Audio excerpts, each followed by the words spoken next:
اب اگلی بات سن لیں، اس دور کے اندر اللہ تعالیٰ نے ہمیں بڑی قیمتی علماء دیے ہیں، ان کی قدر کریں۔ بڑے بڑے علماء ہیں۔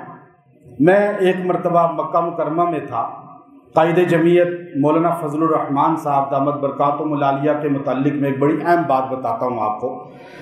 اللہ تعالیٰ نے ان کو بڑی ایک خصوصیت عطا فرمائی ہے، اور وہ بھی ہمارا بہت بڑا سرمایہ ہے۔ ہمیں ہر عالم کی قدر کرنی چاہیے، لیکن خاص طور پہ ہمیں مولانا فضل الرحمان صاحب کی بڑی قدر کرنی چاہیے۔ کیوں؟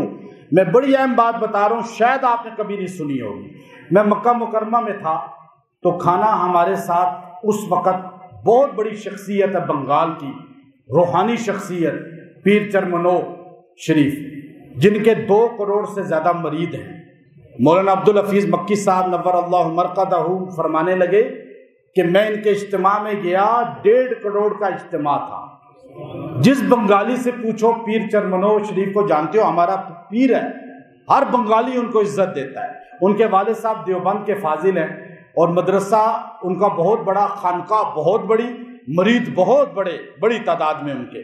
اور وہ میرے ساتھ کھانا کھا رہے تھے اور میرے ساتھ بڑی اچھی بات چیت ہو رہی تھی۔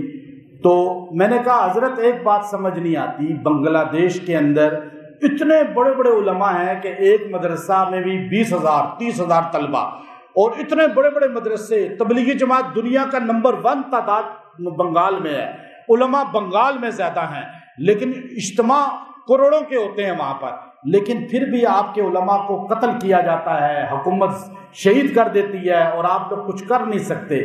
تو پیر چرمنو مجھے مسکرا کر کہنے لگے، ہمارے پاس فضل الرحمان صاحب جیسا بندہ کوئی نہیں ہے، ہمارے پاس قیادت کوئی نہیں ہے، ہمارے پاس اجتماعیت کوئی نہیں ہے، ہمارے پاس مذہبی سیاست کوئی نہیں ہے، جس کی وجہ سے ادھر بہت ہیں ہم، لیکن اندر ہماری کوئی نہیں سنتا۔ یاد رکھیں، علماء اکرام کی قدر کریں، اور جمعیت خاص طور پہ جو ہے یہ بھی ایک بڑی جماعت ہے، اور یہ ہمارے مسلک کی ایک بہت بڑی ترجمان ہے۔ میں کسی جماعت کا نہیں ہوں، پہلے کہہ چکا ہوں، لیکن حق بات تو سب کے لیے کرنی چاہیے۔ ہمیں ان کی اللہ قدر کی توفیق دے۔